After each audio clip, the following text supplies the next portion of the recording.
Welcome back, Tough Kid Nation. Today we examine our changing culture through the opening of a lonely locker. There was a time when every kid had two private places they could call their own: their bedroom and their school locker.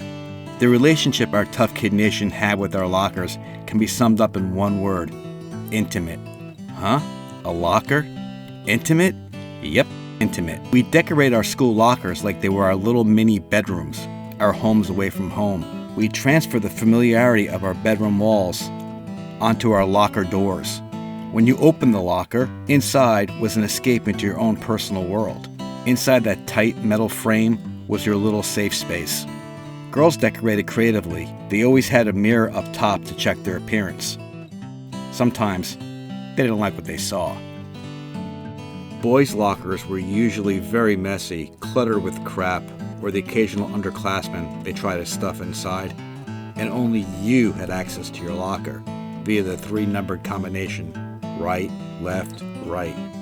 Or was it left, right, left?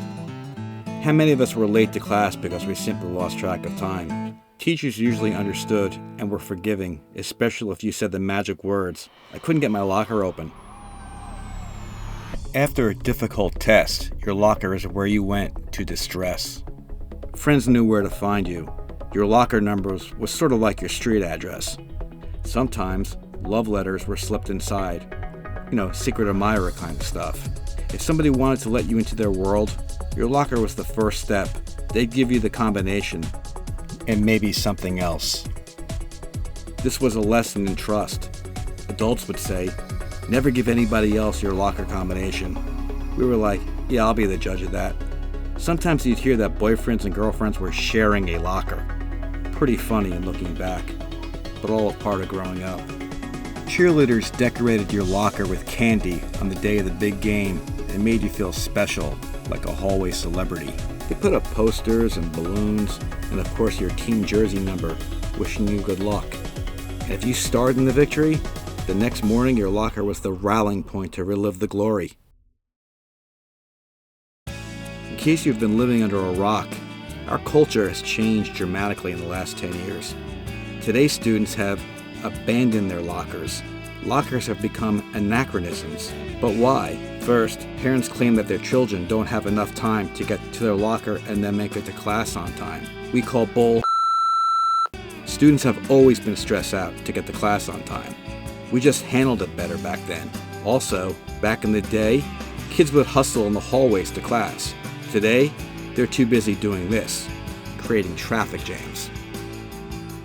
Second, parents claim that the lockers are obsolete. Obsolete. Obsolete. Obsolete. Obsolete. I concur. Everything they need is in that book bag. Have you seen what kids carry in their book bags? Heavy, overbearing, weighted down objects crammed with electronic devices, jackets, and books.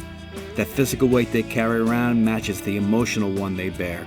The only person profiting from this tragedy is their therapist or their chiropractor. But don't take our word for it. Listen to social psychologist Jonathan Haidt, who could be an endorser of this channel.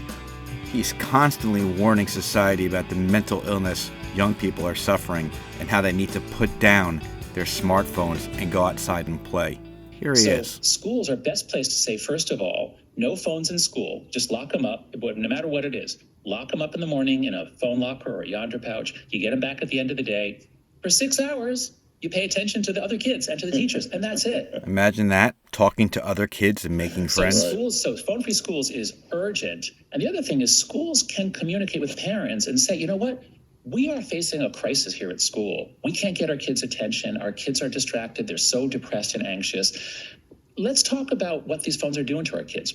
And most parents will agree. Most parents see it. It's also making kids sicker because they're not getting as much sleep, and they're all of that is all tied together. You forget into the physical as well. Absolutely. So, kids need to run around, exercise, get a lot of sunlight, be out in nature. Wait, where have we heard that before? All right, on the Tough Kid channel. Okay, I thought so. All that stuff goes away when you give them a smartphone. Not for every single kid, but most kids are spending 5 hours a day just on social media, 7 to 9 hours a day on other things on the phone. So yeah, kids need daylight. They need to go outside. And this Okay, hold on. Let me get this down. Kids need to go outside and get daylight and play. actually the Got it. final norm that I'm proposing in the book. We can't just take away the phones. We can't just say, oh, no, this is bad for you. Let's take it away. And you have to sit here alone at home. No, we have to give kids back childhood. Mr. Height, I see that you appeared on WGN in Chicago. Coincidentally or ironically, so did we, our first Tough Kids video. That's what gave us the exposure we needed to make it on YouTube. Anytime you want to be on our show, buddy, reach out to us. We'd love to have you. We share much in common. I want to get back to those stuffed book bags again. Do you remember the kids back in our day who carried all their possessions in a bag like some of the kids today? Here's a reminder. Let's revisit 1985 in the Breakfast Club. Holy shit. What is all that stuff? Do you always carry this much shit in your bag? Yeah. I always carry this much shit in my bag. Today, the social dynamic is reversed. The kid who goes through life weightless and carefree is the weirdo. The kid bogged down with all that shit, well, they're relevant, important, connected, probably lonely as hell. So now is the perfect time to hit that like button for the video, The Lonely Locker, and share the video as well. Subscribe to the Tough Kid channel if you haven't already, and we always welcome a comment down below, even if you disagree with us. We can take it. We're not snowflakes. And now, a little locker Americana.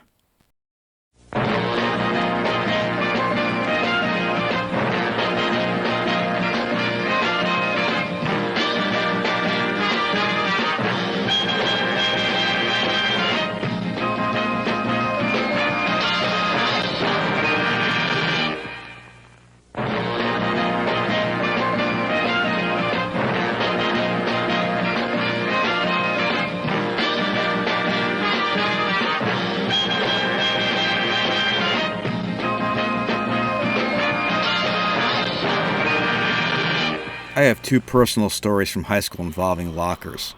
A kid I barely knew put up a dirt bike picture inside his locker, and he would just stare at those photos between classes. "Is that your dirt bike?" I asked, just making casual conversation. "It used to be," he said, "but we keep moving, so my parents sold it. They always say, wait until we buy a house. Then we'll get you another one." I always wonder what happened to the kid, and if he ever got his dirt bike. He moved out of town later that year. Then there's this girl my freshman year, whose locker was close to mine. At the end of the 1980 Olympics in Lake Placid, she put up a handmade sign that said, "Haydn and U.S. Hockey Team #1. That was the year of the Miracle on Ice, when America took the gold in hockey and beat the Russians. And Eric Haydn dominated speed skating. The girl's sign was so sweet and innocent. It was her way of expressing patriotism and love of country. I was touched by it. I watched her tape it to the inside, then she looked at it with pride before closing the door. One of my friends scoffed at her, and a few others laughed. I walked up to the girl and I said, "It's a really cool sign." Then I did a little chant of, "USA, USA." She smiled and thanked me, and I'll never forget how happy that made her. Here's Richard Dreyfuss in American Graffiti, my absolute favorite movie. He revisits his old high school locker the night before he's to leave to college. I think it's his way of saying goodbye to an old friend. He knows the combination by heart, but things have changed. A new school year is to begin, and it's no longer his locker. When it won't open, he feels nothing less than betrayal. Frustrated, he walks away. It's as if the hallways are whispering to him, "You no longer belong here." This final whimsical smile on his face tells us that he understands, and he accepts that he must leave high school behind as he just disappears into the darkness of yesterday. It's now 2024, and it's no longer our old lockers betraying us, but us betraying our old lockers. There's a movement across the country to get rid of lockers, to relegate the old steel relic onto the slag heap of history, and with it, the millions of happy memories they provided us. I say we're discarding the wrong thing. We need to throw out the smartphones and the overstuffed book bags. Until next time, Tough Kid Nation, always remember that back is the way forward.